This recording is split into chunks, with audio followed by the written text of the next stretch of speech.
Welcome, another feature plant for the subtropical Facebook page, or I should say also for the YouTube. My name is Paul Plant and I'm featuring a whole lot of tropical plants that I actually love. Now this is one of the many spiral gingers on the market, the variegated one. I love it not only because of the foliage, just have a look at this massive specimen. This is in my backyard in southeast Queensland. Red stems, variegated foliage, beautiful texture underneath. And the flowers. Let's zoom in a little bit closer. A red cone, the white day flowers with a little bit of a yellow lip, and that wonderful foliage. Now this is Cheilocostus variegatus, or I should say Cheilocostus speciosus Variegata, not to be confused with a different costus, but I'll show you that very soon. One of the great things I love about this is that it has a really wide, diverse natural climate distribution, and of course the plain green species can be found here in Australia, in Queensland. So you could say it's native, but this variety, this cultivar, this variegated, is not native, but definitely worth cultivating.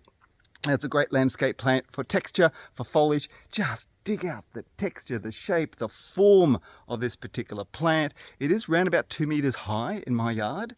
And during the dry period, it can die down. During wet periods, it thrives. And during really cold periods, it is known to go dormant in cold areas. But otherwise, it's evergreen in tropics. And in the subtropics, it does this, but it always comes back. And this plant was almost at ground level during a really dry period prior to Christmas, and right now in about mid-April it's 2 meters tall, very fast growing, very tropical, definitely a feature plant.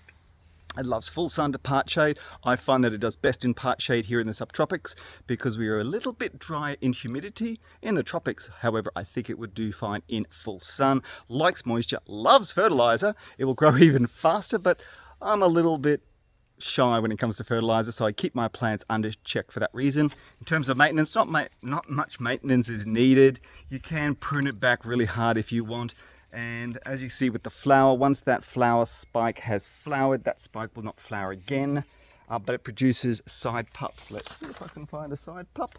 No, it's still too fresh at this time of the year, so no side little pups, and from those little pups you can produce little babies. The other thing I just want to mention is well-drained soil, organically enriched soil. Oh, my dog's coming for a sticky beak. Compost, mulch it really well. As I said, this is a really good landscape plant, feature plant for the subtropics and the tropics gardens. I'll go back a little bit further for some of the interesting, there's a bit of paper in the way, a bit of texture in the way, and I'll walk even further away to have a look at it.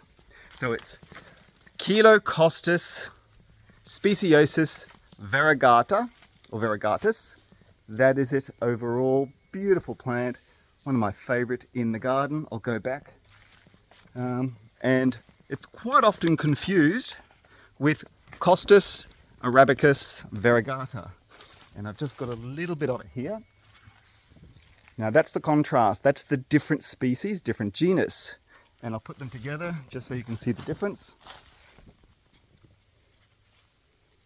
So this one, Costus arabicus variegatus, and this one, Cheilocostus